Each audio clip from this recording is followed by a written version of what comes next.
Welcome to the second of the virtual evening withs, which the first one went down a storm. We had a great time with Andy Reid, Jermaine Genius, Michael Dawson. I think you're really going to enjoy this one as well, because we're going to kind of move the time scale to a little bit further back, but to a great time. I had a fantastic time covering this team, a league championship winning team, a team that got into the Premier League as it was, with a cast of characters and a group of lads that I don't think I'll ever forget. And we're joined today by the captain from that team, Colin Cooper, from Kevin Campbell, who scored so many important goals, and the Bulldog, Steve Stone, as well. So we've got three fantastic Forest legends who are going to talk us through a couple of seasons, really. First of all, fellas, how are you all? Just kind of go around. I mean, we've sat here for 5 minutes or so, and you've all been reminiscing. So you've certainly not lost the love and camaraderie with each other, that's for sure. Skip, go on, Skip. You go first. No, all good. Currently doing a role as a technical director for the Chinese FA. Started that at the end of last year. Thoroughly enjoying it. Obviously, it's halfway around the world, which is not ideal, but I left the English FA probably 2 years ago, and this came up, and I just thought, well, why not? So it's something very different, something new. I'm not coaching on the grass. I'm doing a lot more of this computer stuff and putting development plans together for young Chinese internationals. But yeah, it's exciting. So very different, but like I said, a completely different thing to what I've ever done before. So I thought, why not?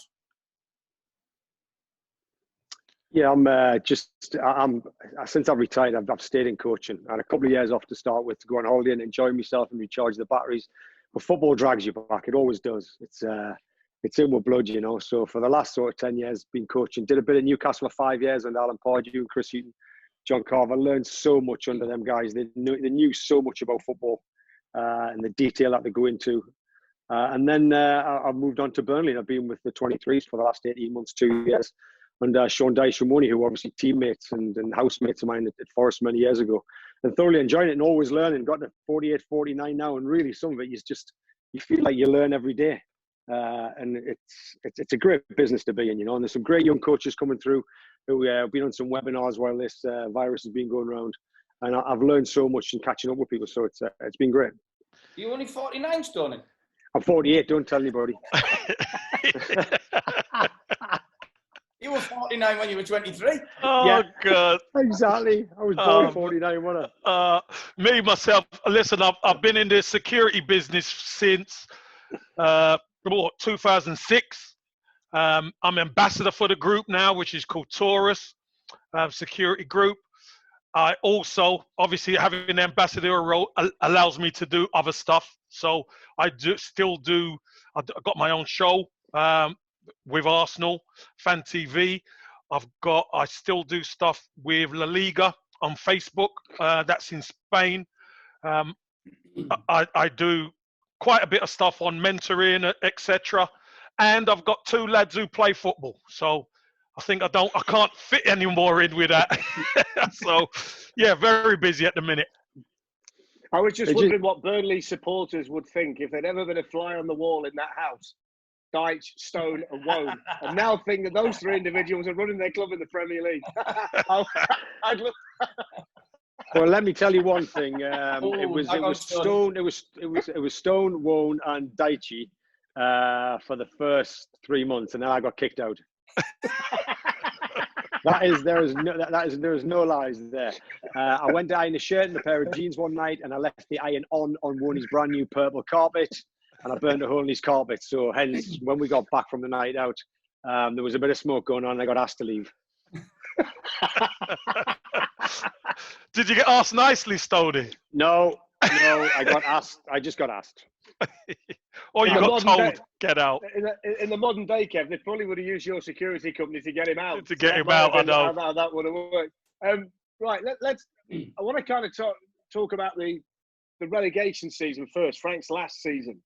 Because I thought that was a real strange old season, that. Because I remember starting on the first day of the season away to Coventry, Highfield Road. You got a hat-trick, Kev, and everything seemed perfect. Everything seemed normal. One or two new players had come in. And at that stage, there was no indication, really, that anything was going to be wrong. It was such a great start to the season. And then I remember a really bizarre episode on the following midweek night when you played Sunderland and ended up getting smashed down a sight at home. And we all kind of put that down as a bit of an aberration, or everything will be okay. But it was a strange old time, wasn't it? A strange start, success, and then failure, and then it kind of unravelled from there. It was a weird old time. Well, I remember on that opening day, and so we have to blame Big Norm for this. You know, I love walking me, Big Norm. He posts on Twitter every day. So when we finished the game, and you're right, Kevin had a blinder, scored a hat-trick. We go into the dressing room, and apparently he'd done this quote before. Stoney might know better. So we get into the dressing room, and Norm says, "We're going to win the Premier League this year, we are." After that performance. And the last time he said it, apparently he said exactly the same thing, was the year that Forest got relegated before. So let's blame I love walking Norm. Biggie dog. Let's blame him for a start. But you're right, it was I think when we all walked off the pitch that day, I think we all did think, oh, hang on, you know, we've got something going here. You know, Kev was flying, we need goals. But then you're right, for whatever reason, and you can never put your finger on it other than things happen. But for whatever reason, that season, we just, I don't know, we kind of half capitulated, if you like, you know, to be relegated as quickly as we were. That was a real shock to the system, because I think that day against Wimbledon, I'm pretty sure we had 2 or 3 games left before we're relegated already. So it was a horrendous season, in all fairness. Yeah, I remember I had to watch from about the 4th game in. I got an injury against Leicester at home, and we played so many games the year before. I think we played 60 games or something like that with the European competitions and the rest. And my body just gave up. And I remember the first game of the season, it was boiling hot, wasn't it? Boiling hot. Oh. Great. I mean, a great performance. I mean, the goals you scored, and I'm thinking, yeah, we're okay. Because we always worry about the start of the season. You think, how are we going to be? What are we going to perform? Is everybody going to fit in? And I thought, yeah, we're all right, us. And then we started just to get a few poor results. I got injured. Some of the new boys that we brought in didn't quite fit in as well as what we thought they might do. And then we just started to drift apart a little bit. There was a big one near towards Christmas time. I think PSE got injured. I think when Frank left, PSE got put in charge, obviously. And PSE hurt his groin and was out for the rest of the season. And as much as, you know, we had a good squad, that's a huge blow. You know, England left back to be taking out the goals and what he used to bring to the team. I mean, it was massive. And you're right, it just fell apart. We went down with a whimper in the end, and it was quite obvious we were going down with about 10, 15 games to go. And it was looking towards who do we bring in the next season to get up. The way I look at it, guys, you know, I actually realised after we'd won the first game of the season, you look around the dressing room, and the talent was there, the attitude was there, etc. But I think we suffered injuries at key points in the season that really hurt us. Obviously, Stoney mentioned Stewart, Pierce getting injured, which is Stewart was a talisman for the football club. Obviously, A Block loved Stewart. Nobody would really go down his side when he was playing. You know what I mean? So that kind of negated the opposition. But I for me, it was just a matter of we suffered injuries at the worst times, and the players that were coming into the team weren't quite up to speed with that squad. And it just never quite worked out, which affected the dressing room, Frank leaving, I thought. It really did affect the dressing room. And if I remember rightly, when Stuart Pearce took over as caretaker manager and he was injured, we had a meeting and he said a few things and he dug a few players out. And the players he dug out actually were quite weak. They couldn't handle the way he dug them out. So obviously that put more pressure on the dressing room. And, you know, it was sad the way it happened. But, you know, unfortunately, we weren't really together as a dressing room the way we thought we were at the start. It's interesting because when you look back on that time, Frank had done so well, hadn't he, to replace Cloughy, get you promoted, get you into Europe, sign good players, and really rebuild the club. So there was an opportunity for it to go forward. Yet they didn't seem to give him a great deal of time when it started to go wrong. That was the only real time in Frank's tenure there where there was ever a downside. Everything had been this gradual upslope and achievement and development, and everything looked great. And the minute, you know, it started to go awry, they took that decision. And I always thought we always took, Larry knew him really well. I was working with Larry at the time, and of course Larry won European Cups with him and everything else. Larry's belief was that Forest would always be okay with Frank. That Frank was the kind of guy that would steer you through keep it a steady hand on the till, not too high, not too low, that he'd be okay. He always felt that they'd taken that decision too quickly, and then to throw Stewart in, it was a bit of a lost cause already at that stage, despite that little surge that you had. But did you guys feel, when you look back on it now, that maybe Frank deserved a little bit longer, bearing in mind what he'd done up to that point? Yeah, I mean, I definitely thought he did. I knew I was watching from the sidelines, and I was actually away in India on holiday when he got sacked. I was given some time to go away because I had an injury for a year, and I could not believe coming back on the plane that he'd been sacked 4 or 5 days beforehand, and that he hadn't been given the time. I think the football club panicked in terms of there was money starting to come into football, real money, and they wanted to make sure that they stayed in the Premier League, whatever happened. That's how it seemed to me. If in older days gone by, you would have actually given that guy time. Of course you would have, right up till the end of the season. And even if he'd gone down, you still would have given him the opportunity to bring the team back up again. But as we see nowadays, and even back then, as soon as you're heading towards the bottom and it looks like you're going to go down, you are chopped. It's as simple as that. You are gone. But it definitely didn't work. Stewart coming in was obviously it was a bold move by them. They thought obviously they'd get a bounce effect and try and get the fans' favourite to try and manage the football club and get them to jump out. It just didn't really work, did it? After the first couple of games where he did okay, it just didn't work. And then of course you had Dave Bassett, who'd been brought in, who was hanging around in the background, wasn't he? He'd been brought in as like a director of football, and we're all going, yeah, he's just waiting for next season, isn't he? So it was a better. And do you know what? I mean, that just didn't help. It didn't help anybody's cause. But you're right, there was splits everywhere because of. I even think there was new owners coming in the football club as well. So the whole thing did not feel right. It did not feel like Forest. This is weird, but I've been at Forest since I was 14 years of age. This was a change and a turning point. There was nothing wrong with what was going to happen because Dave got it back on track. But at the time, it was all over the place. From inside and at boardroom level, it wasn't working. Yeah, I also think that, we have to be realistic in the fact that, Frank had rebuilt after Clough. Because I was one of the ones. I remember the first time I met him in Hilly about coming in, and obviously Big Stan. And listen, I think we all have to sit there and with our hand on our hearts and say, we probably, as Kev said, we probably weren't good enough on for that, and we have to take that on the chin. I've been relegated 3 times as a player, promoted 4 times, so there's ups and downs in everyone's career. We understand that, but there are definitely circumstances, as Kev rightly says. I thought Frank was treated unbelievably badly because he was nothing but a good guy and wanted nothing but the best for Nottingham Forest. And as I say, from the first time I met him, we just had a really close connection as a guy and as two people who love football. I was really happy to come and play for him and happy to come and play for the club. And as Stoney rightly says, it felt a bit brutal when Frank left. And also we have to accept the fact that we'd had 2 unbelievable seasons, and then Big Stan had obviously taken the jump and gone to Liverpool, so we lose in 25 goals straight away.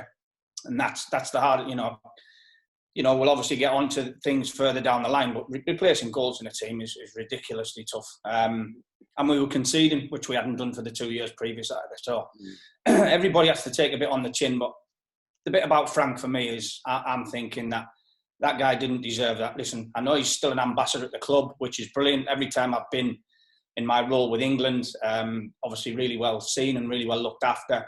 And it's always brilliant to catch up with Frank and have a chinwag about what we went through as people and as players and as managers at that time.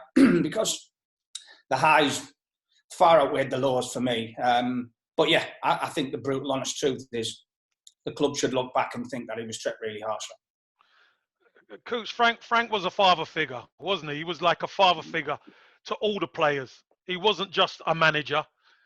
He recruited me like he did yourself, Coops. And Stoney made the point that because there was probably new owners coming in, obviously when new owners come in, they have their own ideas, don't they, of who they want in.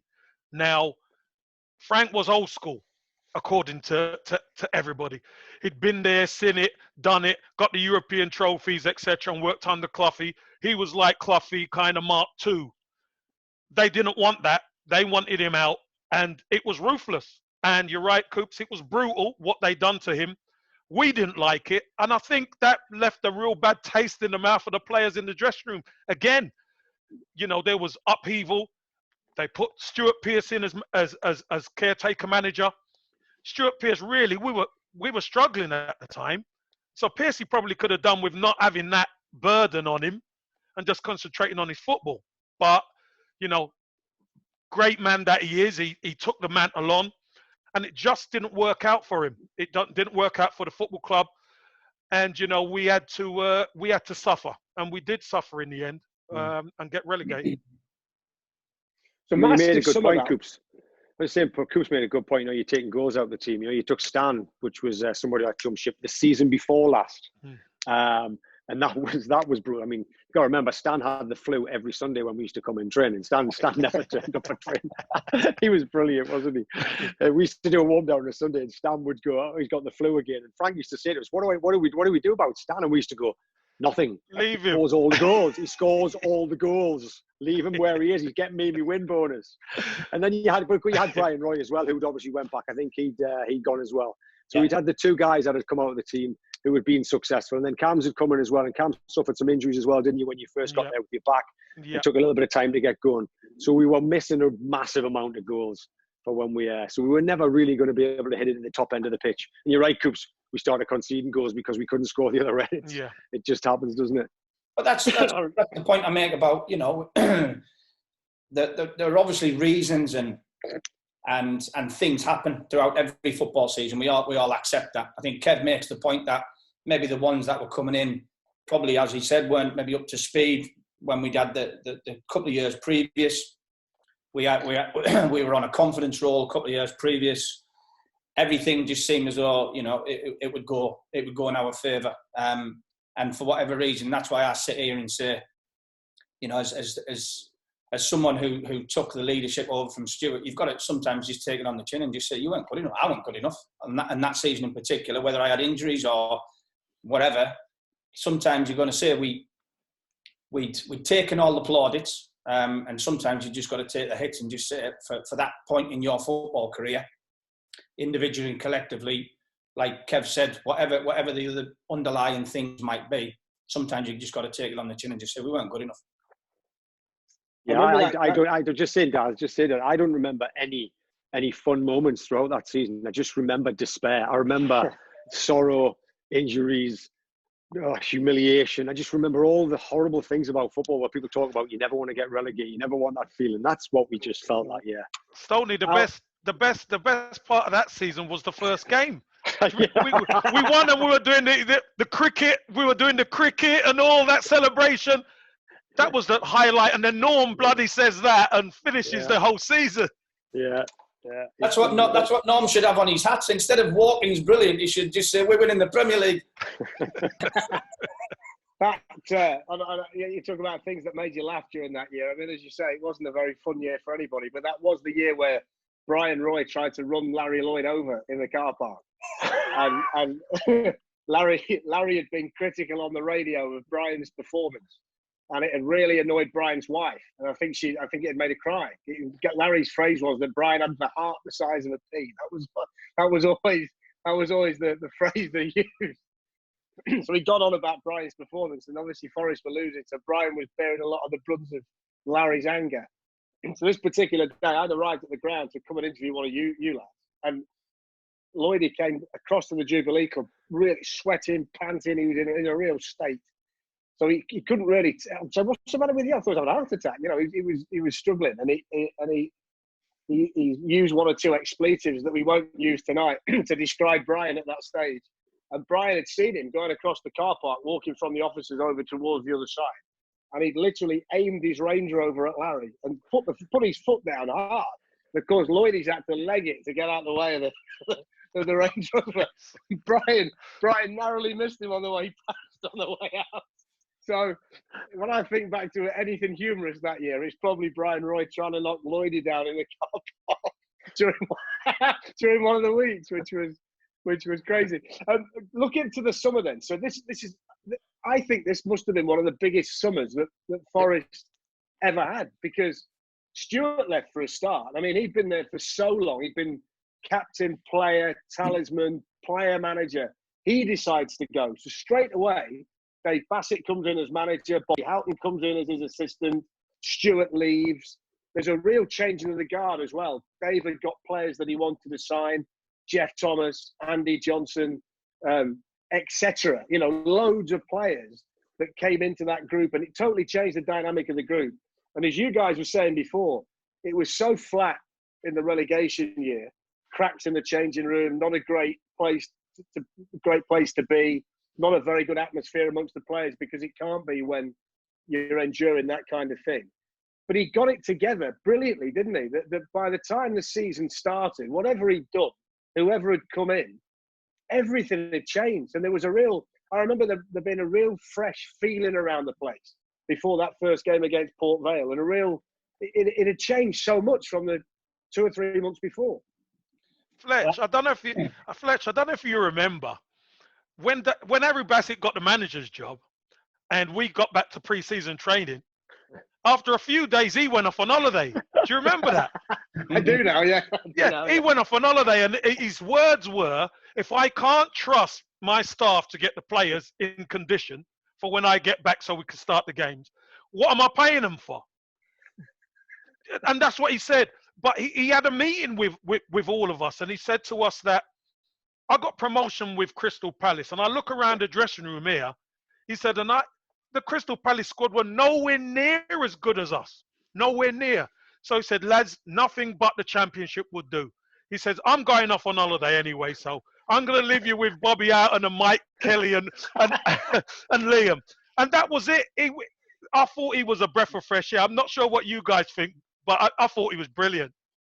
Yeah, he changed the culture for me. He was he brought in some real steel. It was nearly, some of the lads he brought in were so opposite to what we were in purists in football. It was nearly a crazy gang mentality. There was a little bit of that there, you know, with Jono and a few of the guys, that Dave Besson when he came in a little bit later. Tank. And Dave, there was some of that going on, wasn't there? And Dave, I remember him, went on a pre-season tour when we got there. So he'd obviously been on his holiday to come back.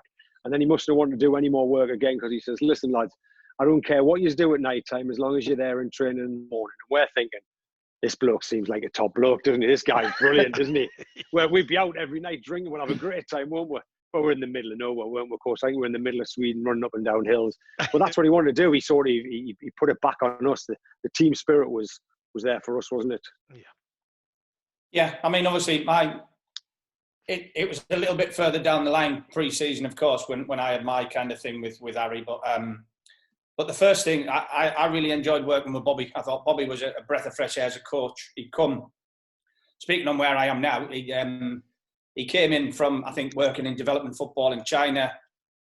And he had a real, balls were out on day one. We were doing like ball circuits rather than just running like lunatics.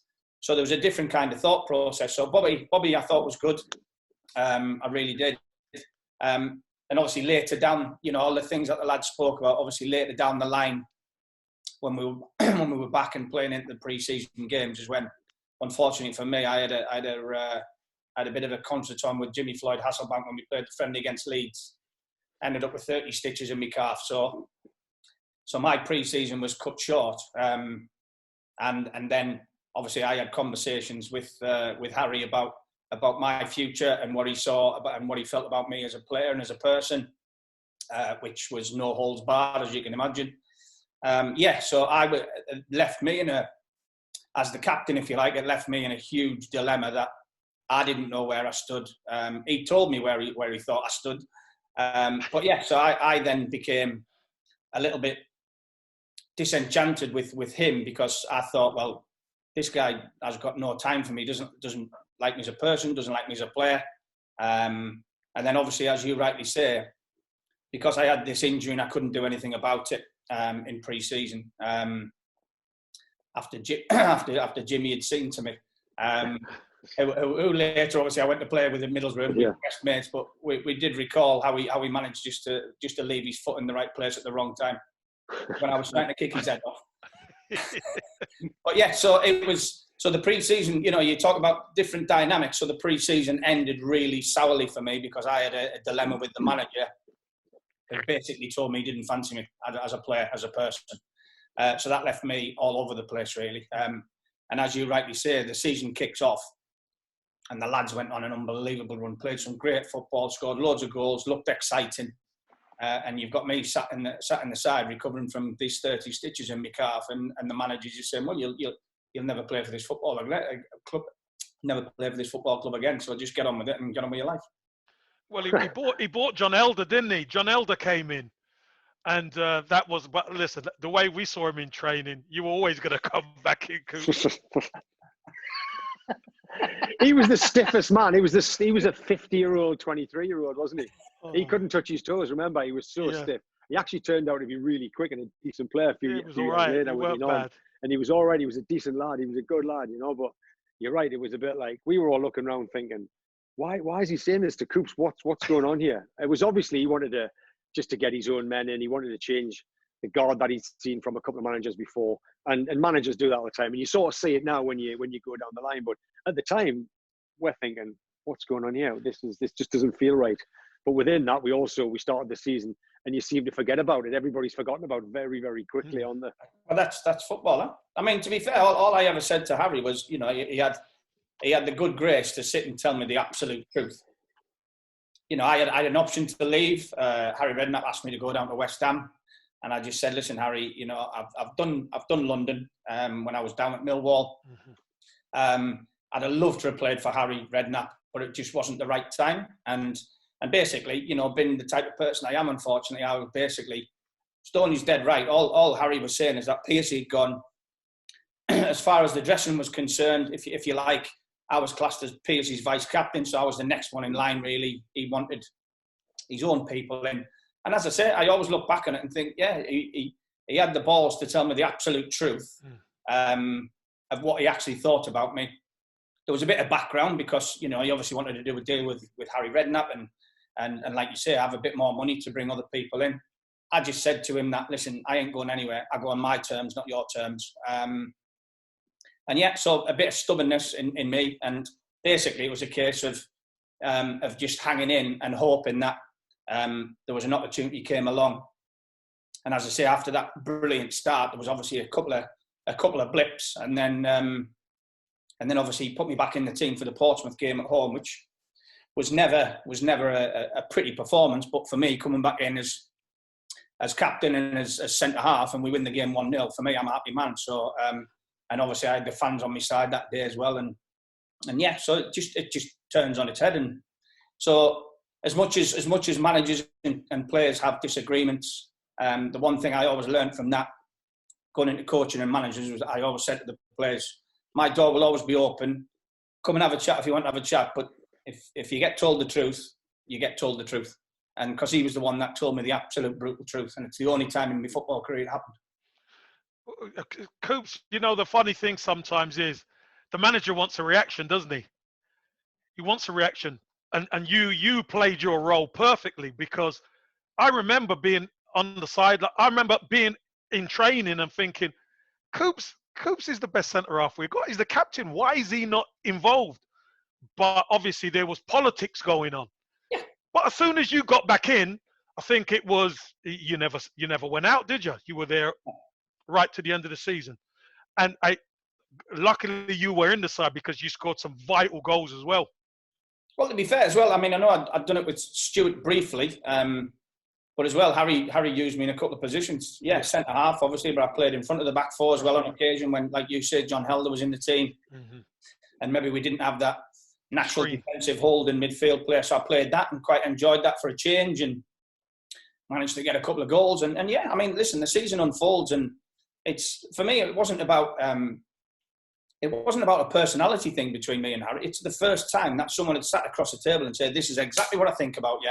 This is exactly what I think of you as a player and as a person, which wasn't very nice to hear. But maybe he was maybe he was right all the way down the line. You know what I mean? Maybe he was the right one. But no, it wasn't about a reaction. But the biggest thing for me was, I think, the hardest bit as a player, but the nicest thing was, there was one game previous to him putting me back in the team against Portsmouth. where the team had struggled and the fans started shouting my name and I'm sat in the stand. Now, that's a massive shot in the arm for anybody. And it must have been a really tough one for him. But, and again, go back to having the balls. You know, we had a chat in his office and he said, listen, I'm going to put you back in the team, etc., etc. And I went, listen, as far as I'm concerned, you put me back in the team, that's it. We crack on. Yeah. You know, and it's like I say, it's one thing that as a person, as a player, I'll never forget. But then you look at it as a person, as a player, you go back on the pitch, you're doing it for your mates and you're doing it for yourself. The manager becomes a different person. If we're winning games and we're playing well and we're getting the results that we want in order to get to where we want to get to, hands down, that's the most important thing. The thing between me and Harry, which reared its head again at the end of the season, thankfully, you know, was all about getting the job done, and then we find out what happens next. When I think about that team and that group, I always think that when you, not maybe so much now at the top end of the Premier League where it's about ability and talent, etc. The teams that tend to win, they've got characteristics. They're together. They've got characters. They've got players that perform when it's necessary. And when I think back to that team, I kind of said it at the beginning, that you virtually lived together. You know, it's very rare that you would go out and socialise and there wasn't at least 5 or 6 of you there. That you went out as a team an awful lot. You'd go to dinner. You'd socialise together. It was a real togetherness right the way through. There were some huge characters in that dressing room as well. Particularly bearing in mind it was a team in the Championship. You know, international footballers and big personalities, big characters. But it just seemed to come together well as a unit, as a group of men. How special did you find that group that year?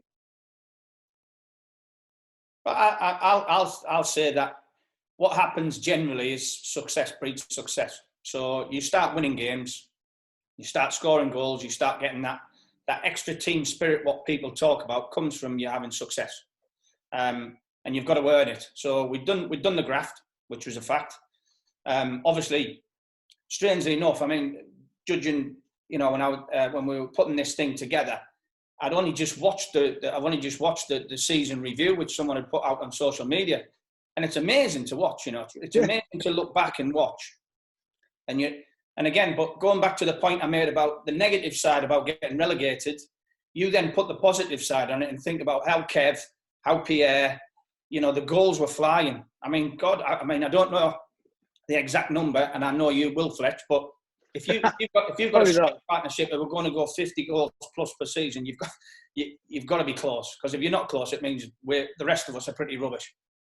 And then there was a lot of focus on Stoney, you know, back in form, back fit, flying, causing havoc, and there was just input from virtually. And like I say, when I watched the reel back, and I'm going, Jesus, you forget about that. You forget about the likes of Jono and Jeff and Bez coming in when Norman getting injured, and things happen in a successful way, and then all of a sudden you do get the socialising, you do get going out for dinner, you don't get the splits in the dressing room, everybody wants to be part of it, and then all of a sudden you're all kind of, you know, they talk about you're all pulling for each other, and it happens in football.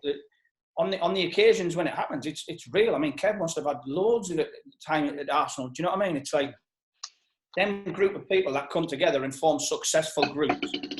Success breeds success in football. You feel good, you feel confident, you feel as though you can beat the world. Oh, nice one, Fletch. Nice. 82 in one season. 82, actually, that's league goals. See, that's league goals. Don't forget you scored 8 at Doncaster.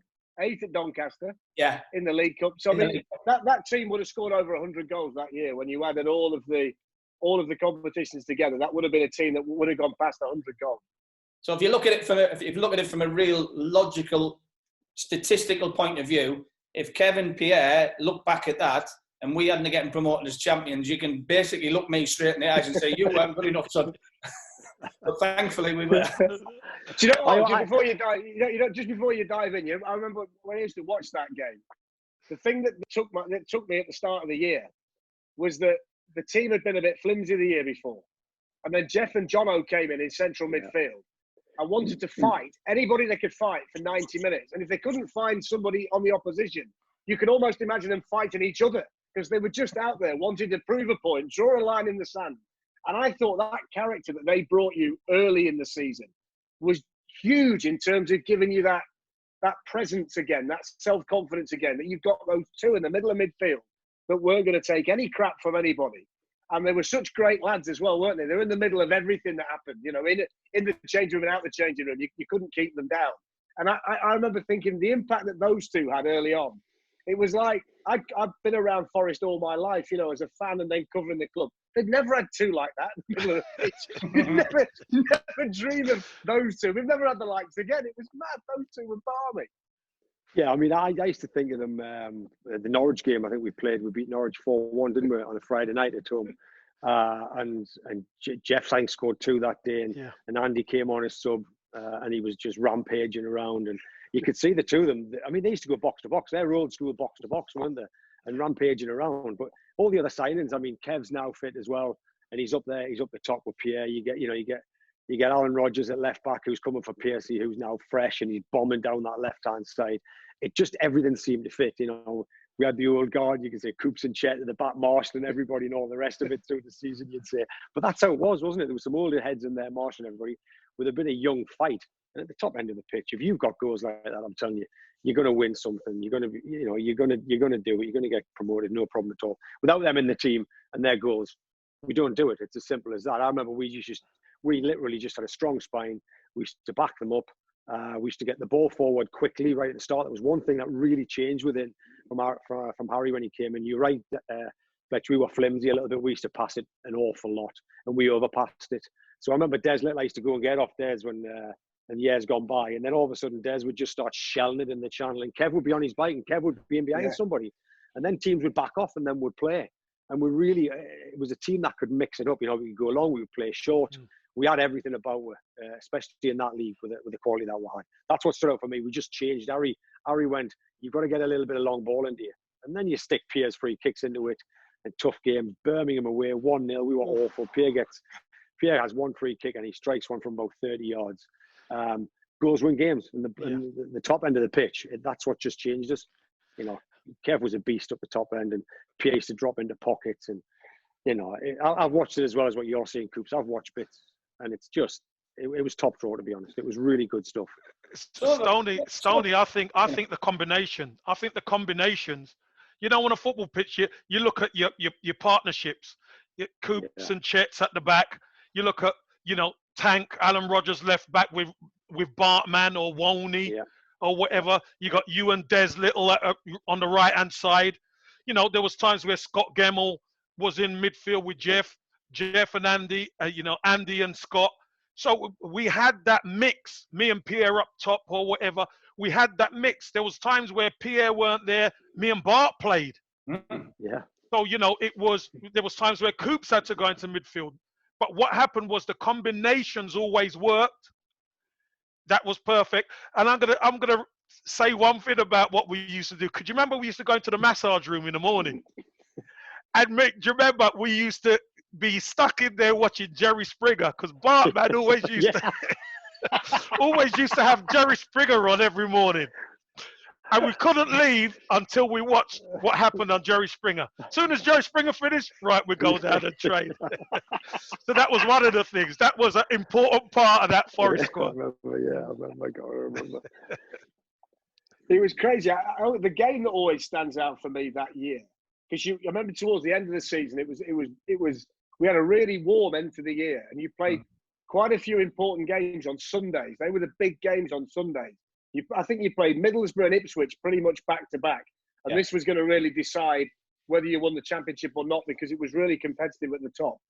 The game that always stands out for me, and I don't know if it's because whenever anybody scored, they played a tune over the tannoy. And I remember you beat Middlesbrough. That's it. You beat Middlesbrough 4-0. And I remember you running to the A block, and they played Katrina and the Waves, Walking on Sunshine. Was it 5? And I remember you in front of the A block, Kev, doing all that. And I just thought to myself, what an experience this is. You know, as a Nottingham lad, to watch that team do that. Because that Middlesbrough side, I'm pretty sure Gascoigne was with them that year. Certainly Merson was there, wasn't he, at the time? Was Merson not there? Yeah, Merson was there. Merson was definitely there, yeah. Merce played. Nigel Pearson was there. Right. That was a really good team, and they were pushing you. And I remember that day thinking, wow, they're actually going to do this. They're going to win they're going to win the championship. That's the game that stands out. And if anything, the Ipswich game a week or two later was a more difficult game for you because I think they might have gone ahead that day, Ipswich. Yeah, they did. If memory serves me correctly, but you came back and won that too.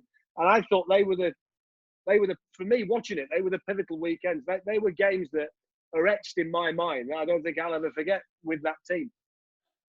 No, I think that you're right. That time of the season, again, in hindsight, looking back recently, it's kind of, I know for Middlesbrough, they got done 4 by us and got done 5 by QPR in the midweek as well, away from home. But, talking to Brian Robson in the years previous, he said on that day, he made a comment to the TV cameras afterwards that I'd kicked lumps out of the star striker, Marco Branca, who'd had a great season. And then I had the audacity to go and score the last goal as well. So he was less than pleased with me. But no, I think that game, and as you say, the Ipswich game, which was a really tight game, were two teams that were pushing. And there's certain times in every football season where things happen. And them two games, I think you're right, in particular, kind of, I think we even thought we're going to do this. And it's the opposite to what happened the year before. You're on the up. We know we're good enough to go and win this, and it was us. Having that one where you're only going to lose it by you not doing the job you have to do is a real shot in the arm, and it's never easy because there's that little one who go desperately wanting to get over the line. And obviously the Reading game, we got over the line with Bartman's goal. So I think, them two games were definitely pivotal for sure. I think that was the only time he did an interview all year, Bart. So he scored the winner against Reading. And then he actually came to the commentary position and demanded that we put him on. all year he'd go, no, not speaking to the press, not speaking to the press. And I'm looking down and I can see him clambering over the seats. I'm thinking he can't be coming up here. And he was. So we spoke to Bart that day. That was the day we spoke to Bart. On your partnership with Pierre, Kevin, I remember it, and I remember the interview vividly. You didn't do that many interviews in that year that the club were relegated. But I remember we spoke one day and you said to me, and it always stuck in my mind, you said to me, they're using me the wrong way here. They want me to be the target man and they want someone to play off me. And they don't understand that I'm better when I'm the player playing off the target man, because I did it with Niall Quinn and Alan Smith at Arsenal. And if people use me the right way, I'll be fine. And then Pierre came and played that role, and you could be Kevin Campbell. And I could play on the shoulder. Yeah. Look, again, I was experienced. I'd won trophies at Arsenal, etc. But my career at Nottingham Forest, I'd gone through the first season was okay, weren't bad. Second season was a disaster for myself. Suffered with injuries, etc. And coming into the third season, which was that season we're talking about, I spoke to Dave Bassett at the start, and he said, "What's the problem to me?" And I said, "I don't think I'm being used correctly, Harry." He said, "Well, I know how to use you, so don't even worry about that. Just make sure you get yourself fit, because we're going to play you the way you want to play. You've caused me enough problems in the past." So for me, you can imagine as a player, when the manager turns around to you and says, "I know the way you play, don't worry, we're going to play the way you want us to play," that was music to my ears. And there was kind of a little carryover from the previous season with some of the fans and myself, because they probably thought I weren't pulling my weight, etc., etc. But it's just that I weren't being played in the right way. But that soon changes. I think the first game was Port Vale away. I scored the winner, scored at home to Norwich. And then people start to say, actually, wow, he's in form. And then the partnership just grows from week to week with Pierre. Pierre was a very, very good player. We had good players in the squad who knew how to play. And every week we just seemed to get better and better and better. And, the rest, I think we ended up being the top scorers partnership in Europe. So, as the lad said, if you've got lads up front who are scoring goals, especially in the championship, we're definitely going to go close. Right, now, an honest answer here, because we've talked about how important the goals were and how important the dynamic was that year. How big a role did the Black Orchid and Sam Faze play in that promotion push? Because a lot of good work a lot of good work was done in there in terms of bringing the spirits together. If memory serves me correctly, now they were two very important places for everybody. I have no idea what you're talking about. Fletch, I have no idea. They were pivotal, Fletch. Pivotal. Soundface used to be on the way down, didn't he? Soundface used to be on the way down. It wasn't far from the ground, so it was a stop off on the way in the Black Orchid, wasn't it? So of course, it was that thing though, Stoney, that when the game had finished on a Wednesday, everybody went, and the whole team went, and there was a real feeling, and everybody was together. They were together for a couple of hours after the game. It wasn't a case of, trying to set records for drinking. Well, not everybody, but in terms of bringing everybody together and being together, just a random. Listen, that's for everybody to make their own mind. Not Kev. He's got a security firm, not Kev. But that, no, I kind of mean it in a joking way, because it was a really fun season. But I think that's the last. It was kind of the last time where I remember a team that was as close off the pitch as they were on it, and I think a lot of the time you can pick it apart and say, well, they're not, people don't take it seriously, or they're out too often, or whatever the case is. But you guys somehow got the balance right. And I know that togetherness carried you a long way, because I was fortunate enough to be part of it to a large extent. And I saw it from the inside. So I know what it was. And it was so important and made you fellas so close. You were an absolute unit in every way you could look at it. Yeah, Coops that was definitely Coops as I started that as a skipper when he took over from Pierce and all the rest of it, because he used to have his bag, didn't you? Used to have your bag in away games. He used to just fill it full of beer, and he would have a couple on the way back. So we'd start off by having a couple on the back of the bus, and then we'd obviously ring the wives and say, listen, the bus is delayed, there's all sorts going on the motorway, we're locked in. And then we just nip round the corner and go for a couple of pints there. Then all of a sudden, who knows? Who knows? Great city. It's a great city. Look, Fletch, you talk about the connection and how the squad was. One thing I particularly remember was on away trips, we used to have to order what pasta we want. And all the brothers we used to go and get Caribbean food. So, the lads used to warm up the pastas. And the next minute, Norm used to say, what's that smell? What's that smell? So it was like rice and peas and chicken and all this. So we let the boys have a taste of it. After that, we were ordering. The whole squad was ordering Caribbean food. So Caribbean food played a significant part of that Forest. I mean, it lined the stomach nicely as well, by the way. Let me tell you. But we all ordered Caribbean food on the way back from away games. So that's how in sync that squad was.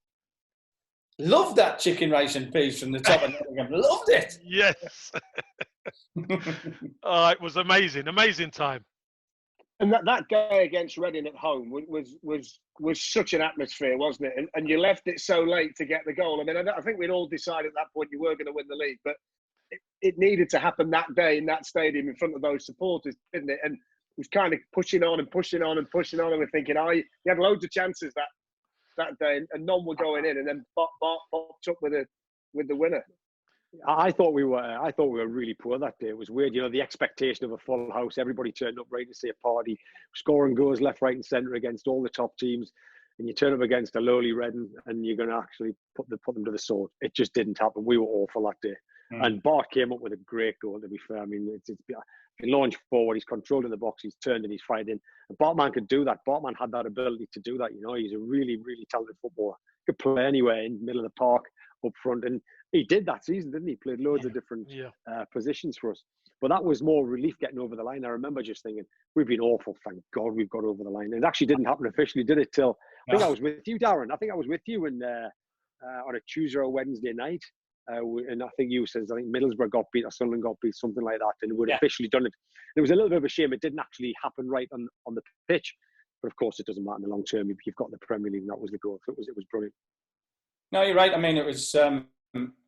I agree with your talk. I mean, and again, just looking back at the highlights, and you talk about things. Some of the construction of some of the goals was, and Bart was integral in a lot of it. You can find a pass, like Kev said. I mean, that goal in particular, he's playing as a 9.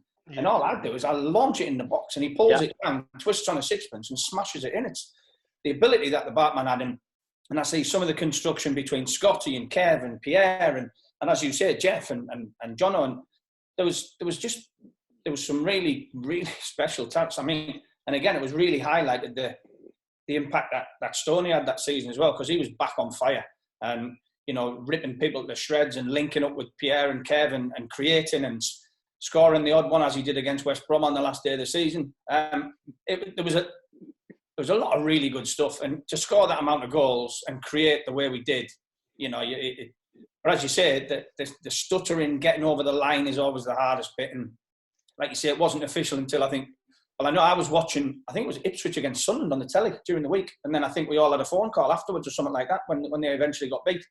Let's get out. We meeting. That was the shout. Let's go out. Let's meet up. I was trying to be sensible, Kev. No, son it. Come on. Fletch, hold on.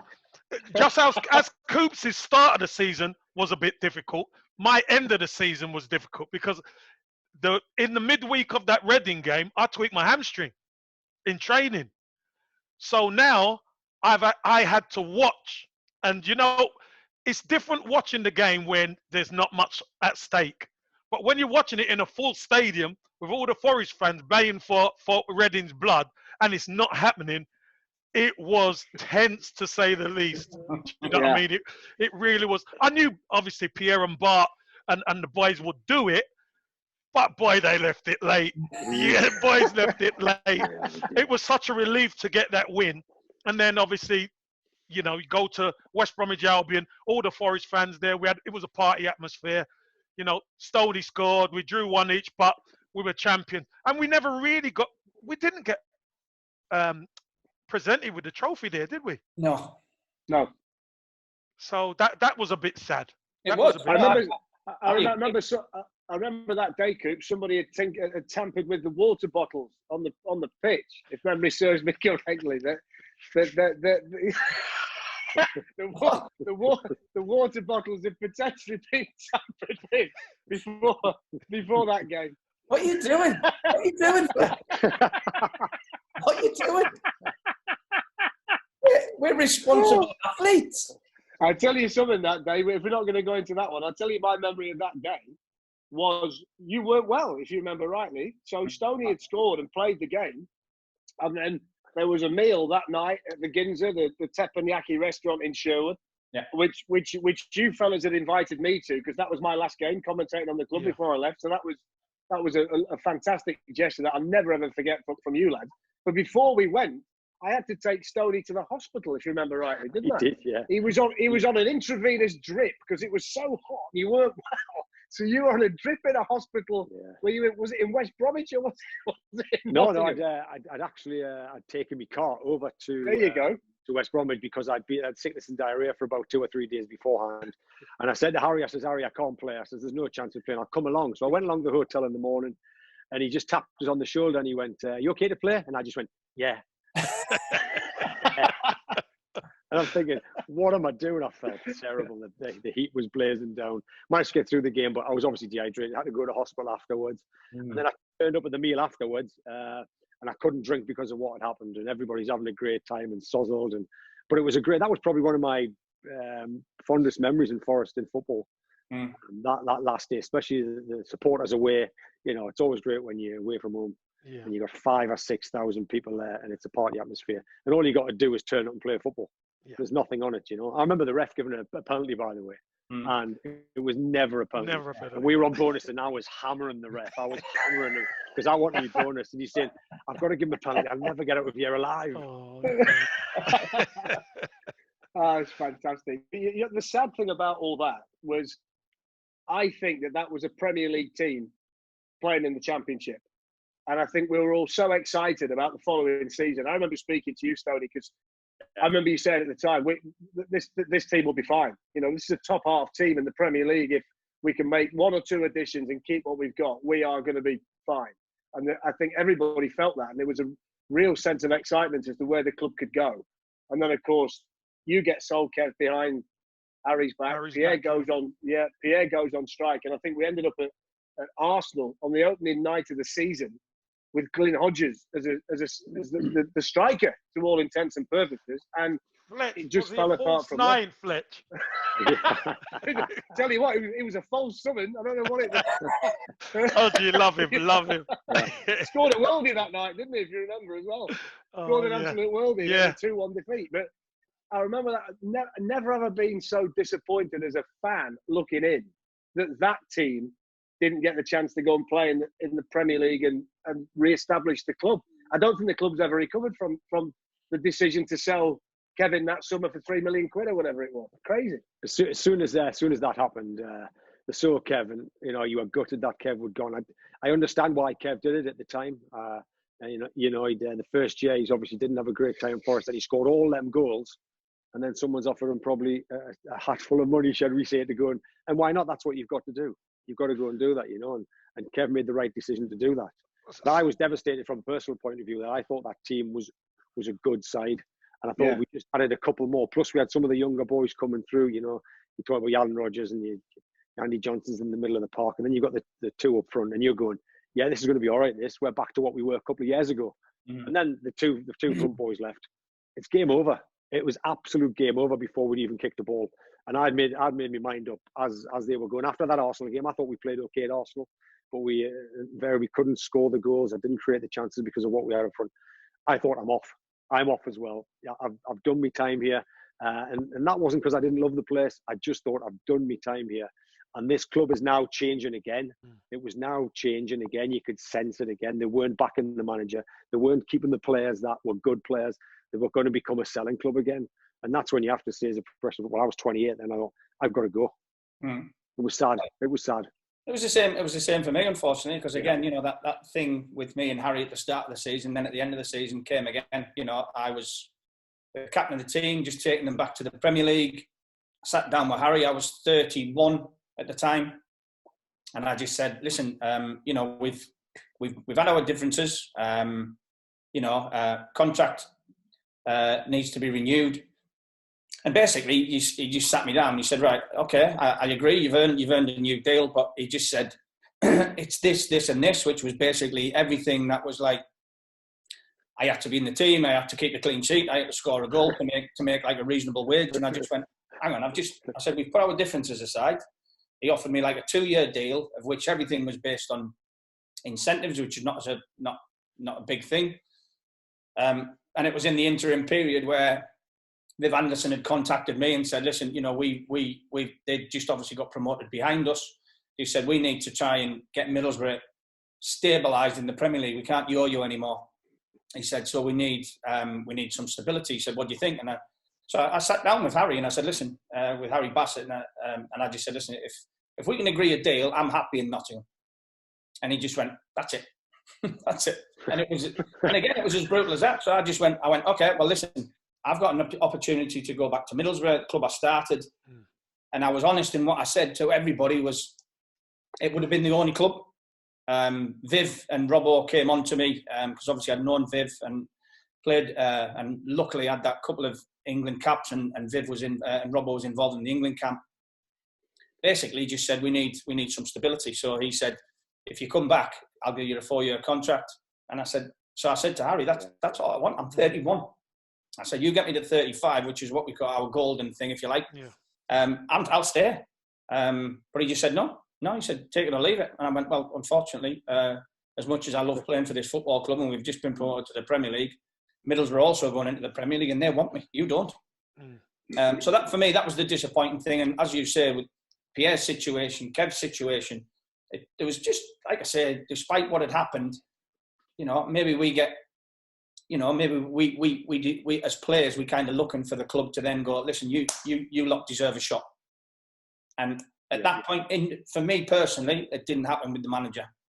And so for me, it wasn't a difficult decision because me and Harry had that little bit of history. And I had Robbo, who I have ultimate respect for, saying, come back to Middlesbrough, come and play for us. We need you in our team to make sure that we don't get relegated out of the Premier League. And I think me and Stoney had a conversation after a few weeks about the different situations. And ultimately, unfortunately, you know, we stayed up comfortably and Forest didn't, which broke my heart. Fletch, let me just say a little bit about the contract situation at Forest, because it wasn't as clear-cut and dried as some people think. What happened was Harry Bassett offered me a contract, and he said, "Look, Kev, we're going to renew your contract, etc., etc." So we said, "Look, the contract's going to be ready on the Monday or Tuesday. Go in, sign your contract." This was pre-season. Go in, sign your contract, and then I think it's the following weekend we're going away on tour. So I said, no problem. I went in the Monday, I went in the Tuesday, I went in the Wednesday, I went in the Thursday. There was no contract. They didn't even know about a contract. So for me, it was like somebody's taking the mickey here. So I rang Harry and told him, and he said, leave it with me.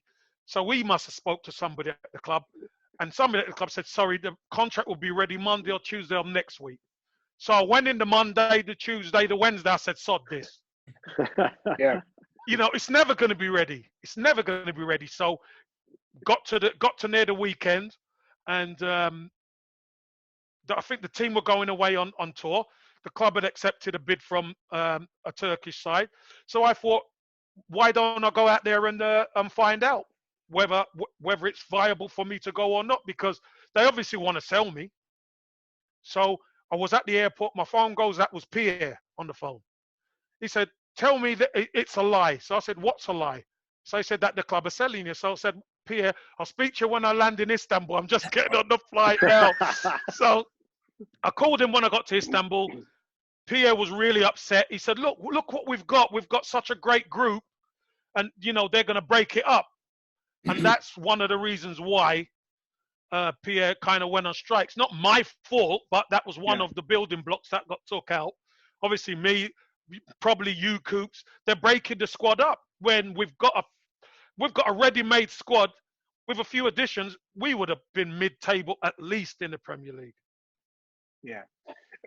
Just to kind of finish, because we're going to run out of time. We're probably way past it as it is, because it's been great. But when you look back on that, I mean, you all had great careers as players. When you look back on that time, that season, do you look back on it with great fondness? Because I think most Forest supporters, all Forest supporters who were around at the time, have really fond memories of that team, of that group.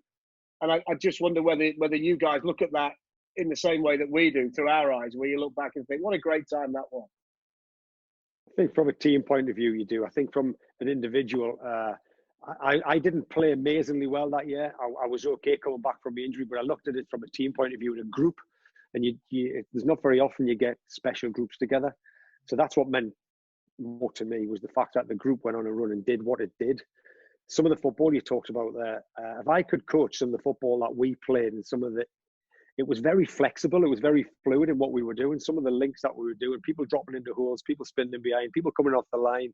It's like, my God, that looks like it's well ahead of its time. But it was just good footballers as well. Good footballers. I mean, Harry Bassett didn't coach that much of what he wanted. He wanted, obviously, to be direct and to mix stuff up. But it was a special group because we had good people, good personalities, and good footballers who wanted, right, this is the end of it. They wanted to work really hard for each other. And that was the key with the work hard. And you only get that once or twice in your lifetime. Yeah, listen, I can only reiterate what Stoney says. It, you know, despite individual pluses and minuses, I had 5 years at Forest. Some amazing times. And you think about, you know, the season I went in and we got promoted with Frank, and then we have a couple of blinding years where we experience real highs, and then you have a huge low. And then basically, again, despite individual things, you have then another massive spike of a high. And as I say, the highs way outweigh the lows. And that season in particular, again, you know, I look back at it and two ways I look back at it. It's as a captain to lift the division, the championship trophy in front of your own fans. In the, you know, like you say, it would have been great if we'd have done it at West Brom. We had to wait for the presentation at the club do, and then obviously the civic reception. But to be able to show your fans the trophy that we've grafted our backsides off for 10 months, that's the satisfying thing of any footballer, getting your hands on some silverware, showing that to the fans, sharing it with the fans. And as you say, you know, we had a really, really top bunch of lads, I have to say. You know, for my final season in Nottingham, which I didn't think it would be, but it was, you know, not only did you know, the points that you make, Fletch, not only did we have some really good players on the pitch, we'd found a real connection off the pitch, which continued into Miami at the end of the season. But, all I'll say, Coops, on that is that when Kev refused to discuss the tampering of water bottles at West Brom, I thought I'd leave Miami out of it. No, all I'm saying is that was the reward for the hard work. For the hard work, yeah. Listen, I haven't got much here, but it was let the hair down time. No, you can. My only disappointment is, and I know somebody mentioned it on Twitter. My intention was not to leave. My intention was to stay at Nottingham and be captain of the team in the Premier League. Things conspired to not allow that to happen, which really hurt me and disappointed me as an individual. But my time in Nottingham will never be forgotten. I had the best 5 years of my football career in Nottingham, highs and lows, lifting trophies, playing in Europe, playing for England. I can never have that time back as a person. But I would love to live it again if I had another chance, because it was an amazing time. The city were really warm to everybody. The fans were brilliant to us all, in and out, like you say, on and off the pitch. You know, we never caused any great problems. We had some good social, but the most important thing is we had a group of winning players who, like Stoney said, wanted to work their backsides off, and we wanted to achieve what we wanted to achieve, and we managed it. The disappointing thing is we didn't get a chance to click on and crack on and have a go in the Premier League, but that, unfortunately, is how football works. Definitely. What I'll add to that, Coops, is, you know, Nottingham Forest is a legendary football club, big club. I think we done our bit for the legacy of that football club, because, you know, there's going to be highs and there's going to be lows, and it just goes to show, unfortunately, that it's not been done since. Nobody's really carried that mantle on. That tells you how good that squad was, and how connected we were. So to do the fans proud, to do ourselves proud, to do our families proud, you know, I just see it as an unforgettable time. I wouldn't swap that time of my career for nothing. I swear to you, I wouldn't swap it. I had such a great time with these guys, man. And I feel so proud to be talking about it. I really do, because we hardly ever see each other or speak to each other. But once I saw it, Fletch, when you put that thing out, my God, when Ben put it out, I jumped on it. Yeah, I'm there. I'm definitely going. But no, it's brilliant. Really good. Yeah. Well, the good news is, fellas, by my basic maths, if it was 1998, we're 3 years away from the 25th anniversary get-together do. So we got. So we know we'll do that night. Everybody will be there. That would be fantastic. So I'm going to make sure the club, in some capacity, I'm going to get onto him straight after this. We need a 25-year reunion dinner to celebrate winning the First Division Championship for that group of players, because that will be a fantastic occasion for everybody. And I know that you guys would enjoy it more than anyone. So we've got to make sure that happens. Thank you so much for doing this. I know that the Forest supporters will have sat and enjoyed it so much. It's great to see all three of you looking so well and doing so well.